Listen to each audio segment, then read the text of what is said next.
बाल विकास बनाना सीखिए हमारे साथ।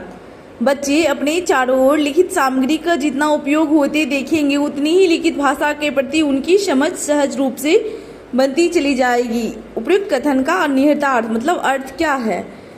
बच्चों को अपने इर्द गिर्द विज्ञापन, होल्डिंग्स, कैलेंडर, बाल साहित्य, सूचियाँ आदि देखने पढ़ने का अवसर मिलते रहने चाहिए। अवसर वाला उत्तर होता है। भाषा अर्जन के बारे में कौन सा कथन सही है? भाषा अर्जन सहज होता है। सहज मतलब क्या? अपने आप हो जाता है। जैसे हमारे समाज में हिंदी भाषा का प्राथमिकता है तो बच्चा धीरे धीरे हिंदी भाषा बोलना सीख जाता है। वही जहाँ इंग्लिश बोला जाता है तो वहाँ का बच्चा सहज रूप से क्या सीखेगा? तो इंग्लिश सीखेगा। तो भाषा अर्जन क्या होता है? तो सहज रूप से। निम्नलिखित में से किस स्थिति में आप कहेंगे कि पठन हो रहा है? अनुमान के साथ भाव ग्रहण करना। बच्चे अगर भाव ग्रहण करेंगे तभी तो हम कहेंगे कि पठन हो रहा है। उसको अनुमान के साथ साथ क्या कर रहा है? भाव ग्रहण कर रहा है। उच्च माध्यमिक स्तर पर हिंदी भाषा की पाठ्य पुस्तक में हिंदीतर भाषाओं की रचनाओं को भी स्थान देने का मुख्य उद्देश्य क्या है? अन्य भाषाओं के उत्कृष्ट साहित्य से परिचित कराना। मतलब क्या? दूसरी भाषाओं के भी साहित्य से क्या करा रहे हैं? हम बच्चे को परिचित करा रहे हैं। व्याकरण वाला उत्तर होगा नहीं।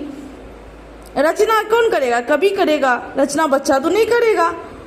तुलना तो करेगा नहीं। तुलना निगेटिव है तो बच्चा कौन? अन्य भाषाओं के उत्कृष्ट साहित्य से परिचित कराना। बच्चों की सशक्त लेखन क्षमता का परिचायक क्या है? बच्चा क्या लिखेगा? जो उसके मन में विचार आएगा वही ना लिखेगा। बच्चे किस चीज को लिखेगा? विचार को। मुहावरे और लोकोक्तियां सीखने सिखाने का एक महत्वपूर्ण उद्देश्य है। क्या उद्देश्य होता है? प्रयोग करना। मुहावरे और लोकोक्ति को सुचिंतित प्रयोग करना। चिंतित क्या है? पॉजिटिव शब्द है। चिंता है निगेटिव शब्द। बच्चा क्या करे? मुहावरा और लोकोक्ति का जहाँ प्रयोग हो वहाँ प्रयोग करे। सुचिंतित मतलब अच्छे से सोच करके प्रयोग करे। किस प्रकार के प्रश्न बच्चों की भाषागत रचनात्मकता का आकलन करने में सर्वाधिक रूप से उपयुक्त होंगे? मुक्त अंत वाले प्रश्न। मुक्त अंत वाला प्रश्न मतलब क्या? जिस प्रश्न का एक से अधिक उत्तर हो। बच्चे को क्या करेगा? रचनात्मक आकलन करने के लिए कहेंगे। जैसे हम बोलेंगे किसी दो संख्या को गुना करो और जिसका उत्तर 18 हो तो बच्चा 3 6 को भी कर सकता है, 9 2 को भी कर सकता है। तो एक से अधिक उत्तर आ रहा है उसको क्या कहेंगे? मुक्त अंत वाले प्रश्न। मुक्त अंत वाले प्रश्न से बच्चे ज्यादा सीखते हैं। तपस्या 7वीं कक्षा में विभिन्न संदर्भों में पृथ्वी, वसुधा और भूमि शब्दों के प्रयोगों की तरफ बच्चों का ध्यान आकर्षित करती है। ऐसा करने में उसका उद्देश्य है। क्या उद्देश्य है? शब्द भंडार का विकास करना। वो क्या कर रही है? वसुधा, भूमि, पृथ्वी, पर्यायवाची पढ़ा रही है। क्या कर रही है? शब्द भंडार का विकास कर रही है।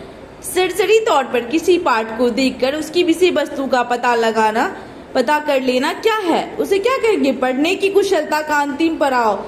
मतलब क्या? बच्चे पढ़ने की कुशलता के अंतिम पड़ाव पे है। मतलब एक बार सरसरी तौर पे देख लो तो जैसे किसी कहानी को पढ़ा देने के बाद टीचर कहता है एक बार देख लो, उसके बाद हम प्रश्न पूछते हैं। मतलब क्या? कुशलता का अंतिम पड़ाव। इसके बाद हम प्रश्न पूछ सकते हैं। बच्चों के बोलने सीखने के संदर्भ में कौन सा कथन सही है?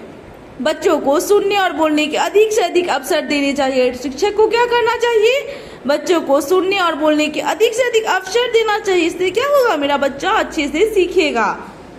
सभी बच्चों को बोलना सुनना सीखने गति समान नहीं। सभी बच्चा की गति समान नहीं होगा। अपनी भाषा से इतर भाषाओं को सुनने के लिए मना करेंगे नहीं। क्यों मना करेंगे? बच्चा को किसी भी चीज के लिए मना नहीं किया जाता। बच्चों को प्रारंभ से ही शुद्ध उच्चारण नहीं। प्रारंभ से बच्चे बहुभाषिक होते हैं, उसको कैसे बोलेंगे कि तुम शुद्ध ही उच्चारण करो?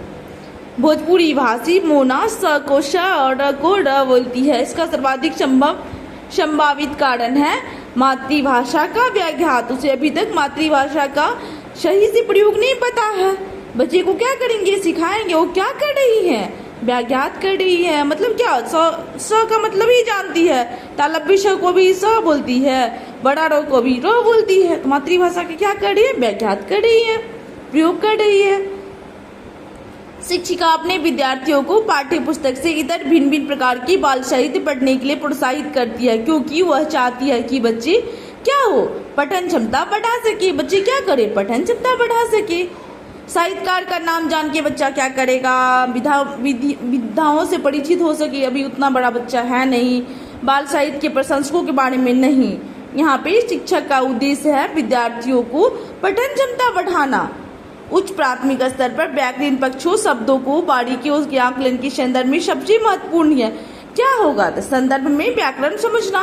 संदर्भ मतलब क्या? उसके अनुसार ही पढ़ाना जो उसके क्लास के योग्य हो। संदर्भ में पढ़ाना, संदर्भ बड़ा उत्तर होता है।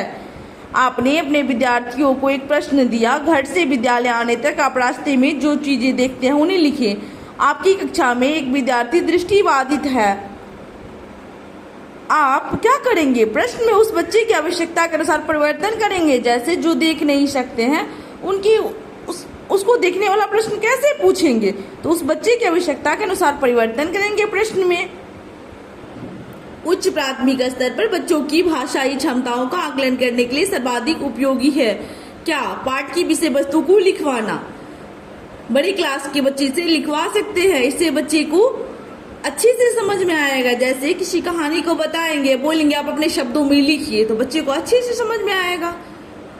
अगर आपको मेरा ये वीडियो पसंद आए तो आप मेरे चैनल को लाइक एवं सब्सक्राइब करें।